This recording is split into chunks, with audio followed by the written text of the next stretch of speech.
Greetings and welcome to another impressions video here at Words About Games, and today we're going to be taking a look at RICO.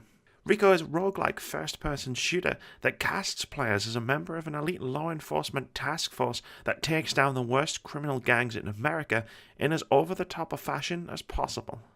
And over-the-top is what RICO is all about. You play the stereotypical loose cannon, the maverick, the one who gets shouted at by their captain who puts them on their last warning for causing thousands in property damage.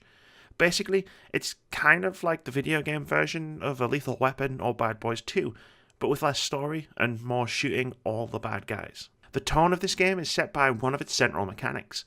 Kicking down a door will grant you a few seconds of bullet time, which you can use to take out any enemies on the other side. You can slide through a door for the same effect, except it's 100% cooler because you're sliding through the door. Those precious few seconds of bullet time give you the opportunity to thin out groups of enemies, line up shots, dodge bullets, and more. Outside of bullet time, RICO is a very fast-paced shooter, borrowing its speed from classic FPS experiences. The types of games where there was no option to aim down the sights, and running and gunning was the best and often only approach.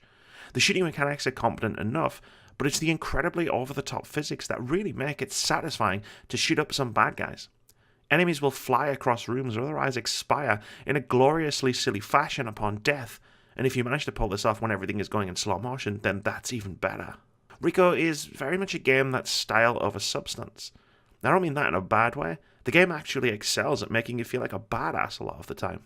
Kicking down doors and blasting bad guys is a ton of fun, and it needs to be, because that's more or less what you'll be doing the majority of the time. The other way RICO keeps things from getting stale is in its roguelike elements. Each run you'll attempt to start a brand new case, which will see you race against the clock, plotting a path through a series of randomly generated levels to reach a gang boss who needs taking down. Different levels have different difficulties. The harder a level is, the more rooms, enemies, and optional objectives it has, which means the more resistance you'll encounter. And since health carries over from level to level, you'll need to be somewhat careful plotting a path. Later on, as things get more difficult, you'll need to make choices between clearing every last room, which will net you merits, currency that you'll use to purchase new weapons, attachments, and equipment, or doing the bare minimum to progress in an effort to keep as much health as possible. Having as many merits as possible is really helpful, as you'll need the upgraded firepower the further into a case you go, and since the armory offers random items between each level, if you see something you want to buy, chances are you won't get a second chance to grab it later.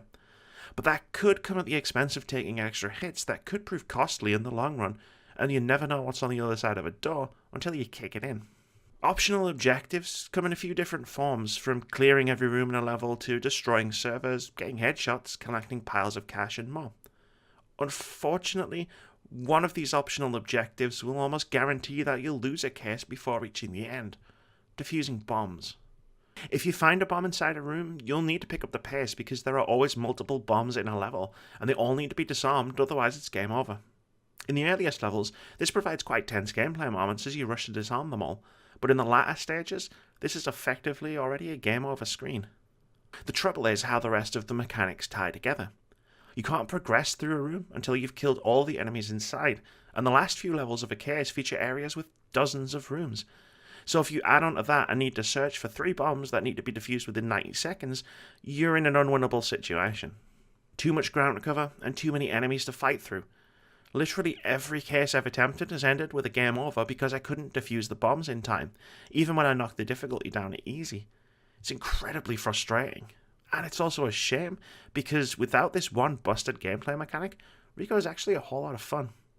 Plotting a path through cases, building your arsenal, and blowing bad guys away in slow motion makes this a very satisfying shooter, and one with a lot of replayability.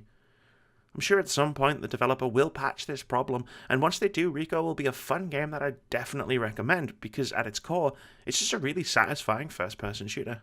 But until then, it is still fun, but one that is all but guaranteed to end in a game over because of one poorly implemented gameplay mechanic. Thank you very much for watching this video. If you've enjoyed it, please leave us a comment, like, or subscribe to the channel if you haven't already.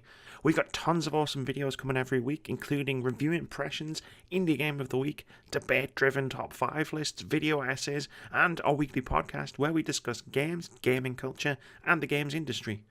We also stream 3 times a week at twitch.tv/wordsaboutgames.